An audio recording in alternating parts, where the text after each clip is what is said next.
Hello and welcome to a very special edition of Open Door Live. I'm Vince Robinson, and I have two very special guests with me today. They are the co-founders of an African-American owned eyewear brand called Vontélle. They are entering the luxury eyewear space. And one of the reasons that I wanted to have them on the show today is because, first of all, I am very supportive of anyone in our community, and I'm speaking of Africans in the diaspora who engage in entrepreneurism. It is such an important skill set for us to have, and it's such an important thing for us to do in order for us to become self-sufficient and to be in a position to support others who live in our community. So I applaud them for stepping up to the plate and creating this business. I also know that eyewear is a very important aspect of our fashion sense these days. I mean, the days of the black rimmed glasses are gone. People are wearing things on their faces that beautify them, that enhance their look. People wear glasses sometimes just because it makes them look more intelligent. So I'm sure that they have a variety of reasons for wanting to go into this line. But I'm very pleased to welcome Tracy V. Green and Nancey Harris. They are the co-founders of Vontélle. So as we get started, I'd like to have you introduce yourselves and explain your roles with this beautiful company. And Tracy, if you'd like to, you can go first.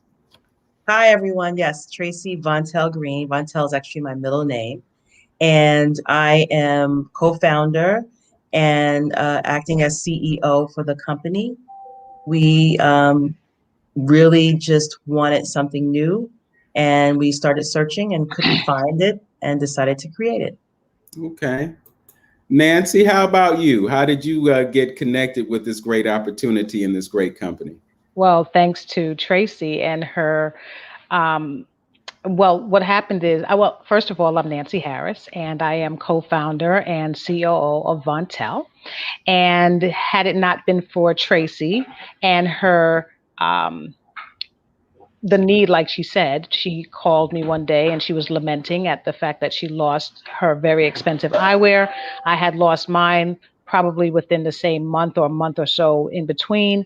And when she came to me, automatically we were like, we should support another Black company in doing something like this. And when we looked, we could not find anything. And those that we did find didn't have the style or the cultural flair that we were looking for. So we decided to do it on our own. At the suggestion, Tracy said, we should do it on our own. And I was like, we definitely can. And with that, we move forward. Next thing, I booked a trip for us to go to Paris to Fashion Week and to an expo. And when we saw that there was a lack of representation of African Americans or just anyone of color for that matter in the industry, we decided to move forward and create our own path. Okay. So in the pre-interview, I was speaking with Tracy for a few moments before we started, and she just happened to let me know that she's a former CFO for a hospital. So it just begs the question, how do you go from running a hospital to running your own eyewear brand?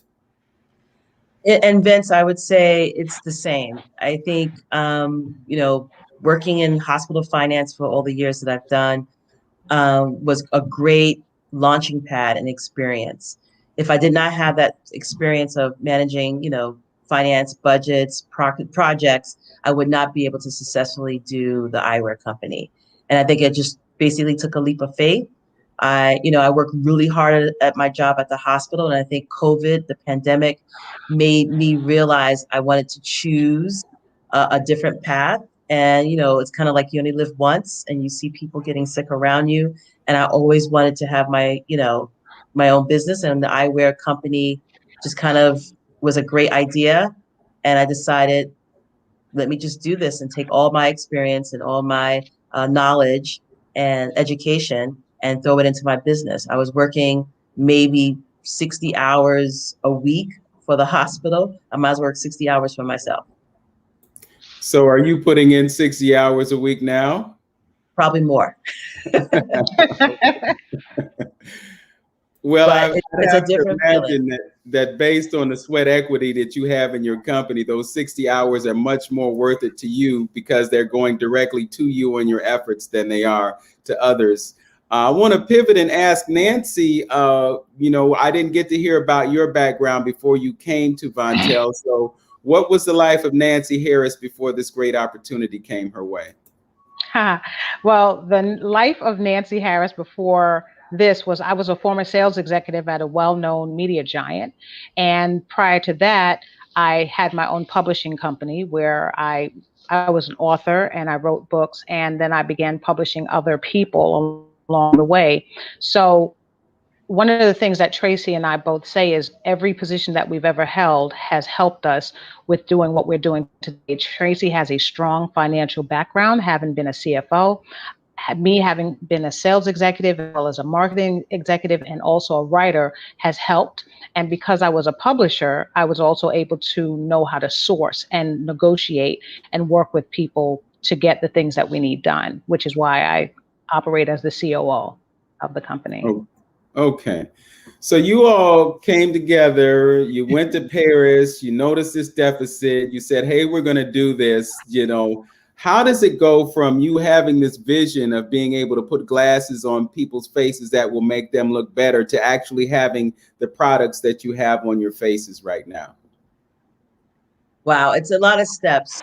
I think you have an idea, and everyone has ideas, everyone, right? And everyone listen to the show, but what makes you do a business is you execute on those ideas. And I would say, the day that Nancey told me she booked the trips to Paris, I was like, what? So I mean, we had an idea, we had a conversation, but she literally put it into action. So we would not be here, I would say, without her first steps to say, hey, we can do this. So you need someone to push you, and you need to make the steps to do it. Once we got to Paris, like she said, we said we can do this. And we started hand drawing what we wanted to see, the kind of glasses, the patterns that we wanted.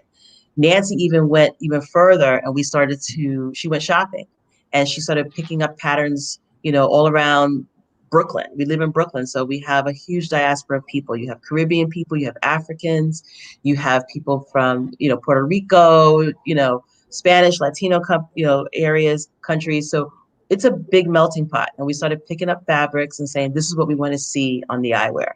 And, from step by step, putting it together. And like Nancey knew how to source, where to get information. I started putting the budgets together. What will be our return on investment? How much it costs to buy the glasses? How much it costs to sell it? We started to put a business plan together. So it took time, but we did it. Talk about the process, Nancey. It seems as though you might be the muscle in this group and when it comes to sourcing and whatnot. And I know that is something that's gaining steam in terms of doing business with Black companies and so forth and so on. And obviously, when you say African American, a lot of the raw materials that we get for making things come from Africa. So I'm just curious, how you go from having this idea in your head to actually fabricating the things that you're selling, and what maybe some of the source work might be to maintain the integrity of the African aspect of your business.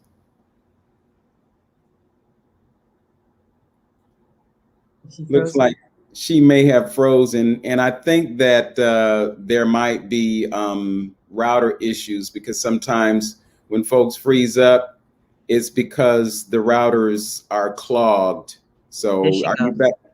Are you back with us, Nancey? Do you see me? I'm back. Yeah, we see you. I'm back. Okay. I missed some of what you said, Vince. Okay, I missed some of what you said, though. Can you repeat that for me? I was just trying to get a sense of where you might be sourcing the products from to make your products, and whether or not there may be some connections with our brothers and sisters in Africa, because we want to keep the money in the family, and we want to energize ourselves in being, responsive to each other's needs. So just looking for possible collaboration between ourselves and our brothers and sisters across the water. She's muted. You're muted, Nancey. Yeah, You're you're muted. muted. Sorry. There Okay, you I'm go. back. I'm sorry. Okay. Yeah, No worries. I had to see if somebody was messing with the router in the house. Okay. So the thing is, when we started, we actually started looking in places like India and Africa to see if those were locations that we could actually manufacture the glasses. And we found that that wasn't possible, and we had to go to Europe instead. So that was the thing that even makes us more say that we have to be successful in what it is that we're doing, because we'd love to be able to do that at some point with the business, to take it in a location that we can actually manufacture the glasses in a place like Africa or Haiti or Jamaica or something like that. Us being from African, Latin, and Caribbean roots, it would be awesome to do something like that. But when you think about Black culture, which is why we came up with these eyeglasses, right? Black culture is in vogue and has always been trending in an upward and monumental way for decades. And we have had an undeniable influence on the industry as a whole, for the dynamics, for the fabric of America. And despite not receiving credit for major contributions, we continue to do what we do and be successful at it. So the thing is, we wanted to make sure that the work that we do reflects our culture, our diaspora. When we select the patterns, even the patterns that we have that are made and custom for us, we always want to make sure that it's representative of the culture, and that we are, because this industry is patriarchally dominated by everyone but us, I would say. So you have a lot of people who are the Europeans. It's really a white male dominated business, not even female. It's just really male dominated. I read some of the promotional material that Yvette Hayward shared with me regarding your company, and I noticed that you have some substantial goals in terms of where you want this company to go. Can you talk about your vision for the future of Vontélle? The vision is, limitless for us. We believe, we're already working on our second line. We started out with 37 different designs. This first go round, which was crazy, and that's all because me and Nancy couldn't agree. We loved everything that we kind of created, so we went from 12 to 37, and was like, let's just do it. And that was a good business move because we literally have something for everyone. But we're already working on our next line. And we see in 5 to 10 years, we can jump into apparel, we could jump into a home line. Vontélle can be, more jewelry and accessories, additional eyewear. I mean, we can do, you said to me earlier, like you're jumping into the ship. And I was saying to someone before, I'm upset that I waited this long to start my own business, because now that I understand the process, we could have had a business a long time ago. But again, the fear of, leaving a 9-to-5 job, the fear of going out on your own. We're not taught those skills that, you should be an entrepreneur, and most of our circles, right? We're taught to get a job and stay there. So now that I know how it works, our options are limitless. Yeah. And I would like to just add to what Tracy just said with regard to being limitless. The thing is, Tracy has a strong financial background. I have a strong sales and marketing background, and we could always go back to those things. But I heard, and I believe it may have been Denzel Washington, where he said he never wanted anything to fall back on. If he's going to fall, he wants to fall forward, because he wants to see where he's going. So I have no intentions of going backwards. We will put in the, like you said, sweat equity and everything that we need to do to make this business.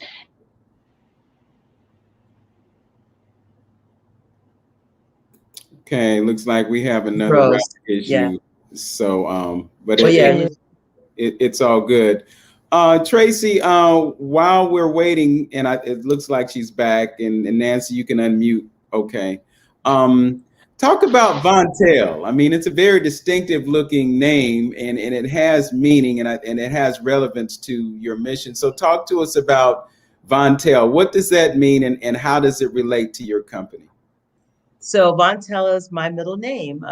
My aunt was one of the first Black women in the Marines back in the, years ago. And she traveled a lot, and she was in Europe, and she was stationed there. And when my mom was pregnant, she told her, I met this woman. She happened to be an African-American woman. She was phenomenal. She had all this stuff, and her name was Vontelle. And she told my mom to name me Vontelle. So my mom did, and it means to go. She goes, there she goes. So once we went to Paris, and we was at Fashion Week, and we saw all the Italian and French names, I said, hey, Nancy, I have a French name. Let's just use it. I never used it. I always used Tracy V. Green. No one ever knew my middle name, but now everybody knows it. So Vontelle, it's basically, we just said, all the designers at the shows, the French names seem to sell. And we said, hey, even though we're African-American company, we do have a French name. Let's use it. And, it means to go. And in our glasses, we want you to go in confidence, and we want you to look good everywhere you go. And it just kind of all came, I don't know if it's kismet or it all kind of came together. The name, what we wanted to establish, and what we wanted to represent. And we just went with it. Okay. I also want to talk about your transition from that administrator's role into running your own company, because you did mention that you had some health challenges, and they're kind of rare health challenges, but it seems as though you're in a different place now that you've made that paradigm shift from the 60 hours that you were giving to a hospital system to the 60 hours that you're giving yourself. So could you talk about the impact of the shift and the impact or the effect that it's had on your health?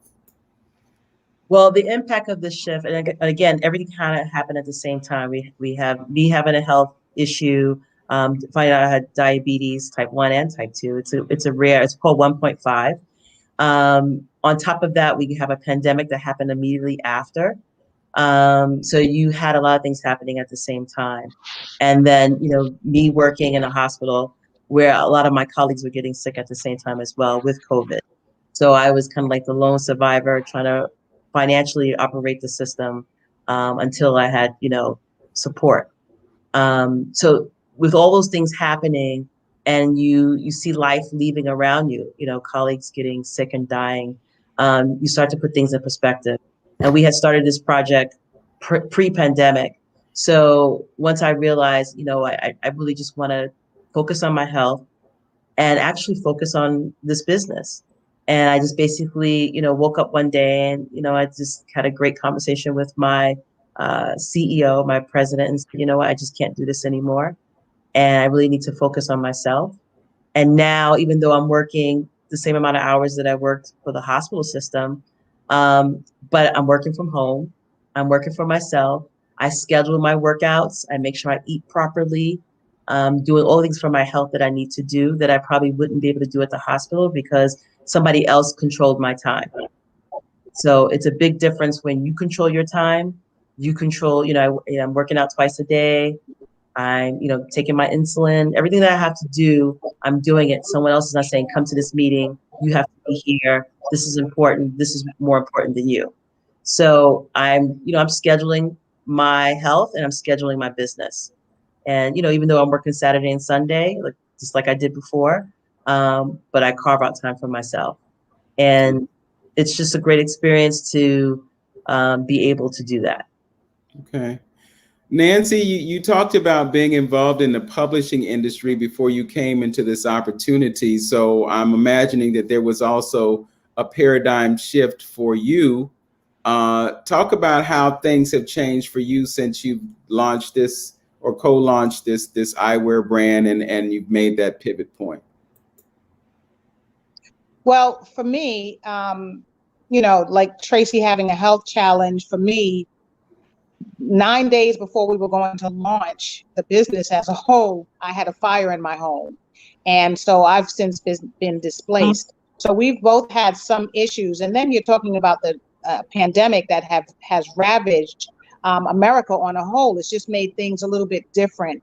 But for me, I'm so used to being an entrepreneur and just stepping out on faith that this was a natural for me to do, and to not have to be under someone else's thumb, but to know that the pressure that is put on me is put because it's something that I'm passionate about and that I want to do on my own.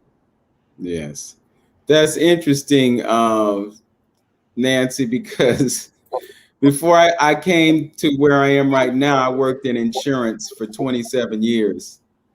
And 10 of those were spent as a claims adjuster for home and businesses. Oh, So wow. I've handled many fire claims, and I know exactly where you're sitting right now. I hope that that you're getting through the process okay, because it's a time-consuming process while they go through restoring your home, and hopefully you didn't lose anything that was of great sentimental value to you. But I definitely have a certain sense of compassion for you as you navigate that. So to go through that, Yeah. you know, in addition to all that you're doing in a business setting, I know that there are some challenges there, but you know, I'm looking at those broad shoulders, and I'm pretty sure that you're able to handle it. What kinds of books or publications were you involved with? What types of authors were you working with when you were involved in that? So initially, of course, like I said, it was myself. And then I started working with, I received a manuscript from someone who was in prison, incarcerated. And the manuscript was so compelling and interesting that I wrote them back. And I published, that was my first book. It was an author who was incarcerated. And I would have to say that it became a passion at that point too, because what I loved about it was when this young man when he was released from prison, he was able to begin a whole new career, a whole new life for him, instead of going back into what he was incarcerated for, which was drugs. So I was happy to be able to help him make that change. He has since evolved. He opened up a store. He opened up a bookstore. He was selling so he had a whole new life. And he also himself became a publisher on his own as he worked under me, and I was telling him everything that he needed to do. People who actually were incarcerated, a couple of books that were not, and we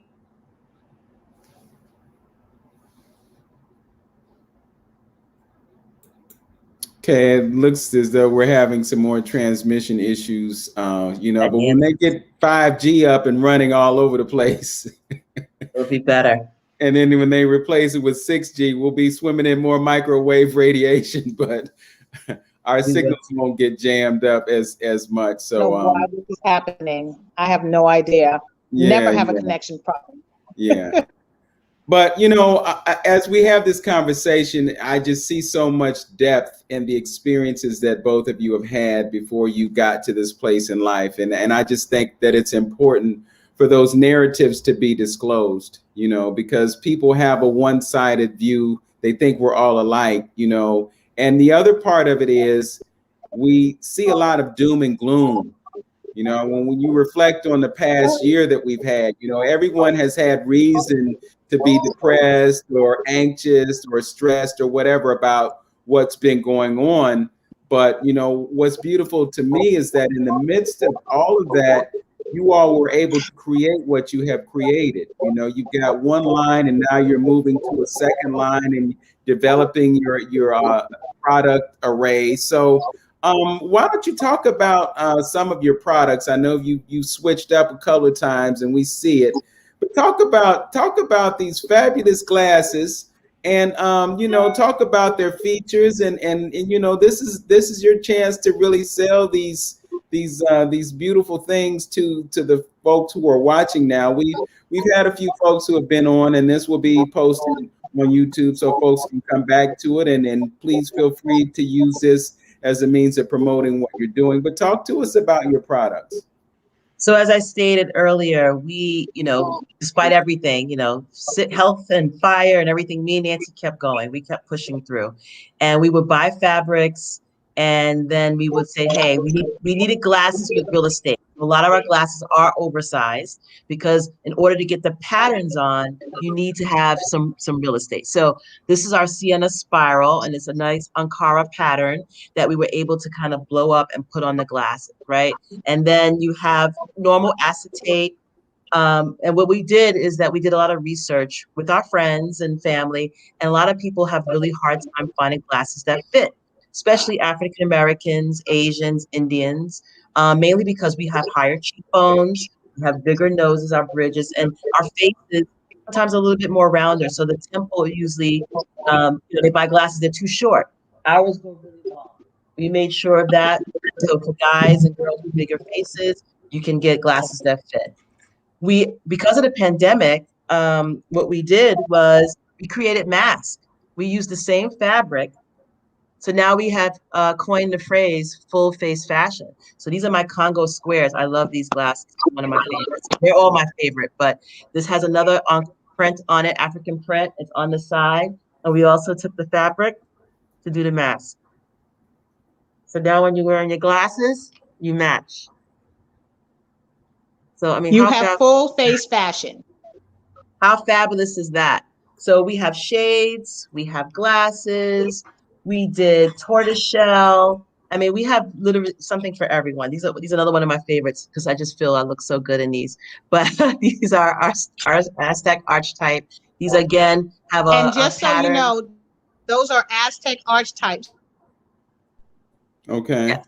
And they have, this is like a tortoise shell with a gold metal frame. So we did a little bit for everyone. We wanted to make sure that you can come to our line and find something for yourself. Okay. Vince, I know you like the black glasses. So we do have a pair. Right. Similar to what Nancy's wearing in red. And they have the kente pattern on the side. And we also have the mask to match that. You know, I'm kind of feeling like a salesperson right now because I know folks who like to wear these kinds of glasses. I have a former colleague, Bertice Berry. I don't know if you've ever heard of Bertice, but she's an alumnus of Kent State University. And I see her all the time sporting these glasses. And I'm just compelled. It's like, I need to connect Bertice. If she doesn't know about you, she will want to know about you. And then, you know, there's some local folk, Bertice Berry. Are you familiar with her? Yeah, she's a writer. She's a writer. Bertice. Yes. Yeah, she writes. I'm very familiar with her. I've met her several times. Okay. Well, yeah, beautiful person. We're Facebook friends, so I can always drop your website in her inbox and maybe drop a copy of this this broadcast there too, and then perhaps you'll have another customer who could be someone who advertises for you. I'm all about making connections. So thank you. Oh yeah. Yeah. So you talk about the second line that you're coming out with. What's different between the first line and the second line? Well, now we're looking to do more wood-like designs. Wood is very popular. Still with our patterns, but we have so many patterns to pick from. So that's why I say it's limitless, right? So this is just the first round, but we have other patterns and we want to do a wood line. And we started a little bit. We have about 2 or 3 pieces now that have wood. This is our geezers, and it's a half wood in the bottom and wood on the side. But we want to do more wood, like, especially for the men, they seem to like those. So we want to do that. Here's another pair with wood as well. The ones I had on earlier.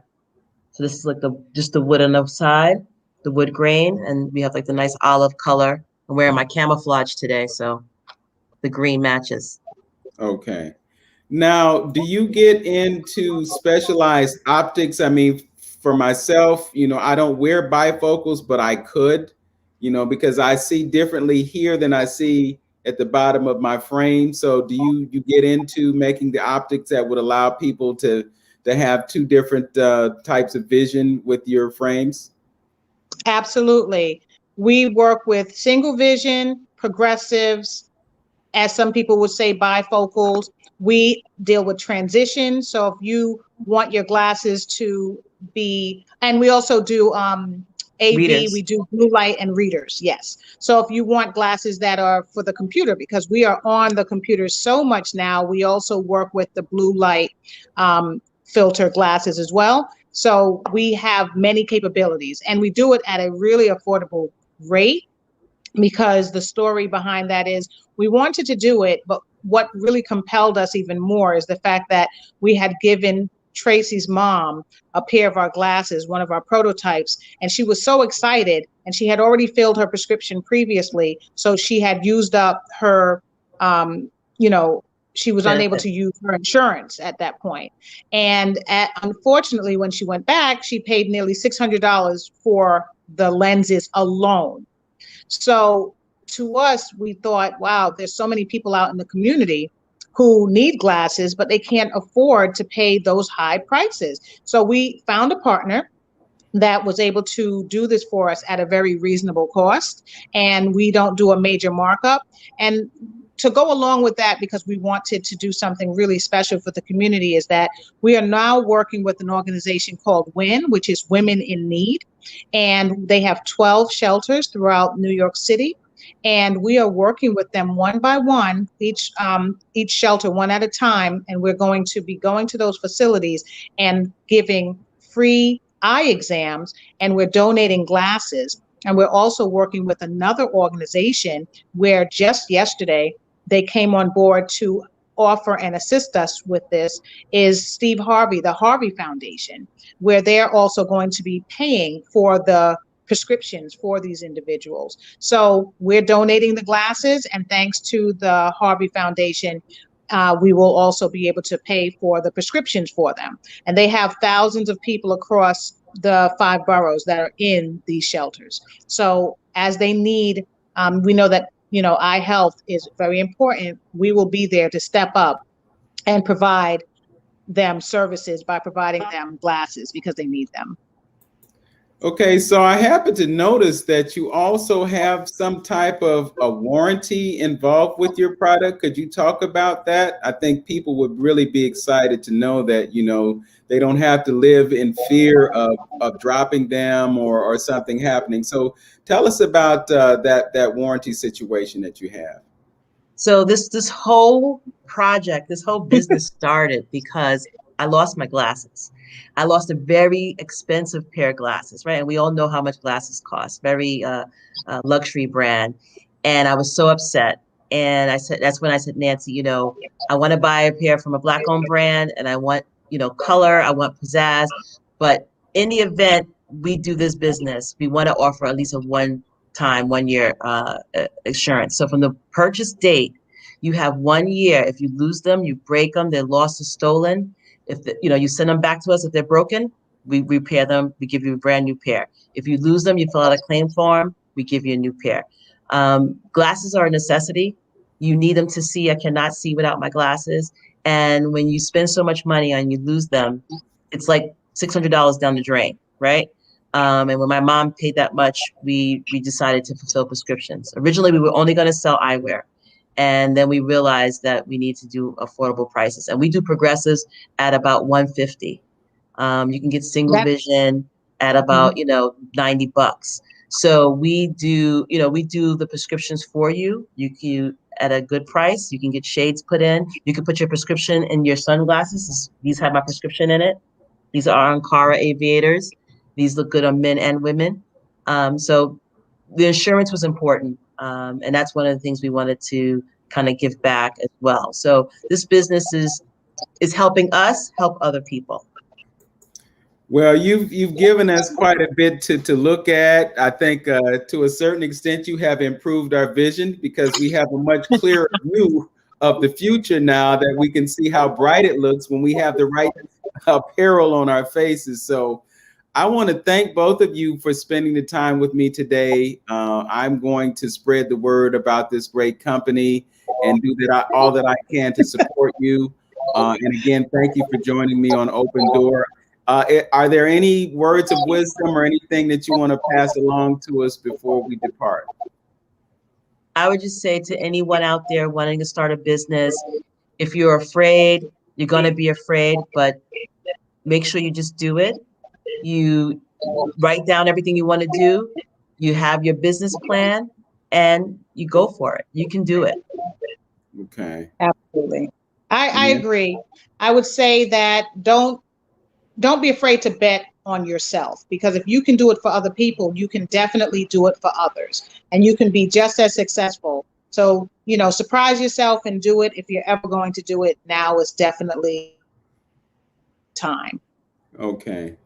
And, just based on what you just shared, I know that, being an entrepreneur right now is a challenge just because of the transfer of wealth that's taking place. In the past year, we've seen as many as 40 million businesses close.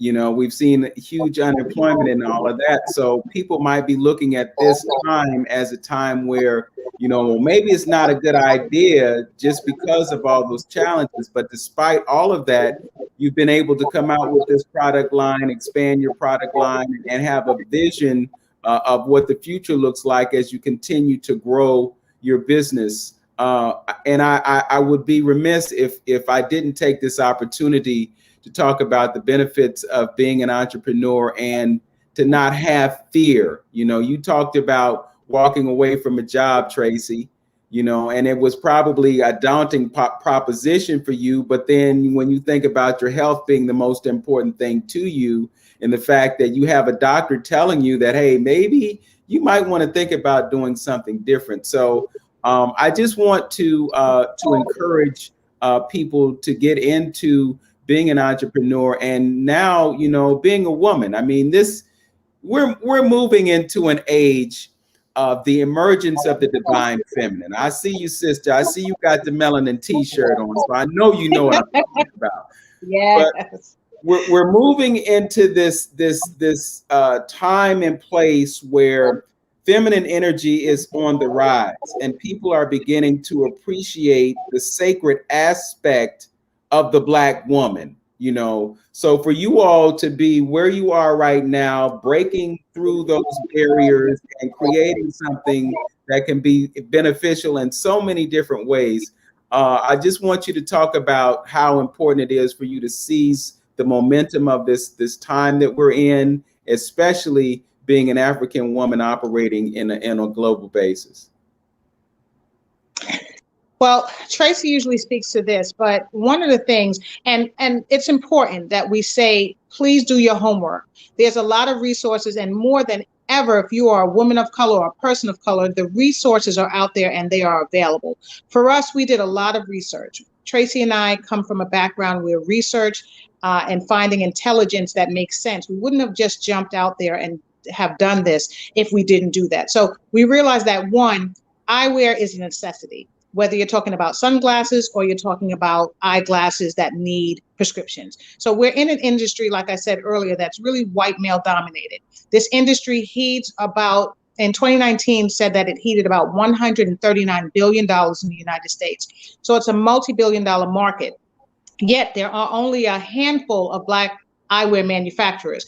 From what Tracy and I have found so far in the industry, there may be about 15 to 20 of us in total. Now, you're considering that there are 164 million Americans and adults that wear glasses. And according to the Vision Council of America, there are a lot of consumers out there looking for eyewear. So we're in an industry where people change their glasses every 2 to 3 years. So we know that people like that. And one of the things that we've been fortunate is that when people really love us, they love us. They buy not one pair, but they come back and they buy 2 and 3. And we've only been in business for 6 months. So we have a very unique thing that no one has done. We have changed classic eyewear and we've made a luxury space for ourselves that's dynamic and it's beautiful. It has ethnic and cultural flair to it, and I'd like to say a duende that didn't exist before. Okay, Tracy, I know you wanted to add something to that. Well, I was a little bit more simpler than that, and Nancy's, we go back and forth when we want to be, over the top or not. But I basically said, what makes us different than everybody else who started a business, right? And I started really simple. I said, look at those guys who did socks. Socks have been around forever, but all of a sudden they're making millions of dollars making socks. What about the guy who created the Untuck It shirt? It's a regular button-up shirt, but he had a concept that was a little bit different, and he opened up all these stores. So what was the difference? They were white males, right? But we're Black women, and we have great ideas too. And let's build on that idea. And we knew that no one had glasses like ours, so it was either we pass up on the idea and let somebody do it else later, and probably a white male would have probably said, "Oh, let me just do it." But we said, "No, what? Let's take ownership of our own culture and let's do it." So I think we just started to look at the landscape and say, all these people starting businesses, yes, they're white males and they're doing it, but why can't we do it? And, being Black, being a woman, Latino heritage as well, growing up in the city, you just got to have a hard shell and say, you know what? What's the worst that can happen? And that was really where I was. I was like, what's the worst thing that can happen? The worst thing that can happen is people say they don't like it, but they love it. And we're going and we push forward. We're doing it. Yes. Well, you definitely are doing it. Just some of the things that you modeled for us today, I'm like, whoa, that's nice. I'm going to be visiting that website to see if I can find something for myself. You will. I can support my Vontelles, that's the new status symbol. Remember back in the day when we were YSL and Jordache and all that other kind of stuff? Now it's going to be Vontelle. Yes. And it's unisex. It's unisex. Please keep that in mind. Okay. Definitely food for thought. Once again, thank you so much for joining me on Open Door Live with Vince Robinson. I look forward to future conversations with you and catching up with you. I'm sure that I'll be hearing from Yvette. She has more clients that she wants to send this way, and I'm happy to oblige and accommodate. So with that, thank you for joining me, and peace, blessings, and prosperity to you. And I'm going to be on the lookout to see some Vontelles on the faces of friends and family real soon. Thank you for having us. Thank you so much. Absolutely. My pleasure. Peace and blessings.